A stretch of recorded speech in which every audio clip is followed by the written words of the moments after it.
Hello দর্শক বন্ধুরা, কেমন আছেন আপনারা সবাই? আশা করছি বেশ ভালো আছেন। টলিউডের জনপ্রিয় অভিনেত্রী কোয়েল মল্লিক সম্প্রতি আলোচনার কেন্দ্রবিন্দুতে চলে এসেছেন সাকিব বুবলির ঝগড়ার মাঝে এক অনুপ্রেরণার হাত বাড়িয়ে দিয়ে। জানা গিয়েছে, ভিডিও কলের মাধ্যমে কোয়েল বুবলির সাথে দীর্ঘ এক আত্মিক কথোপকথন চালান, যেখানে অভিনেত্রী নিজের মতামত স্পষ্টভাবে প্রকাশ করেন। সাকিব খান ও শবনম বুবলির সম্পর্ক ঘিরে অতীতের বিতর্ক সবাইকেই নাড়া দিয়েছে। চলচ্চিত্র জগতে তাদের রসায়ন যতটা জনপ্রিয় ছিল, ব্যক্তিগত জীবনে অশান্তি তার থেকে বেশি ছিল। পরস্পরকে নিয়ে সন্দেহ, বিভক্তি এবং বিচ্ছেদ নিয়ে ধীরে ধীরে কেবল নাট্যশালার চেয়েও বড় এক নাটক হয়েছিল তাদের জীবন। এরপরেই আসে সাকিব বীরের প্রসঙ্গ। ছেলেকে নিয়ে বিষণ্ণ বুবলি প্রায় মিডিয়া ও কাছ থেকে দূরে থাকতে শুরু করেন। সিনেমার শুটিং গুলো মাঝপথে আটকে যায়। স্ক্রিপ্টের প্রতিও আগ্রহ হারিয়ে ফেলেন বুবলি, কারণ একটি সাকিব খানের সাথে তার ডিভোর্সের পর কোনো কিছুতেই মন লাগছিল না তার। শোনা গেছে, ছেলের ভবিষ্যৎ এবং নিজের জীবনের হতাশা নিয়ে বুবলির অবস্থা এতটাই কঠিন হয়ে পড়েছিল যে তিনি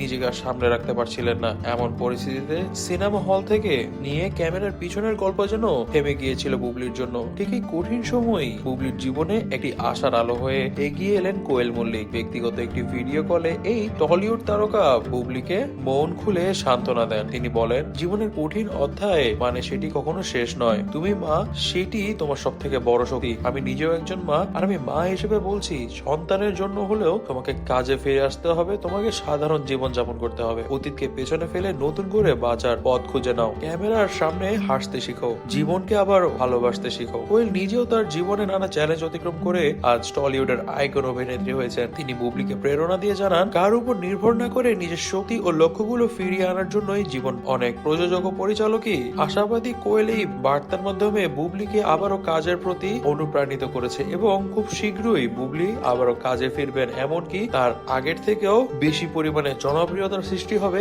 এবার। তবে দর্শক বন্ধুরা, এই বিষয়ে আপনারা কি মনে করছেন তা কিন্তু অবশ্যই আমাদেরকে কমেন্ট বক্সে কমেন্ট করে জানাবেন। আজ এ পর্যন্তই। ভিডিওটি ভালো লেগে থাকলে অবশ্যই চ্যানেলটিকে সাবস্ক্রাইব করে দিবেন, ভিডিওটিতে লাইক করে দিবেন। ধন্যবাদ।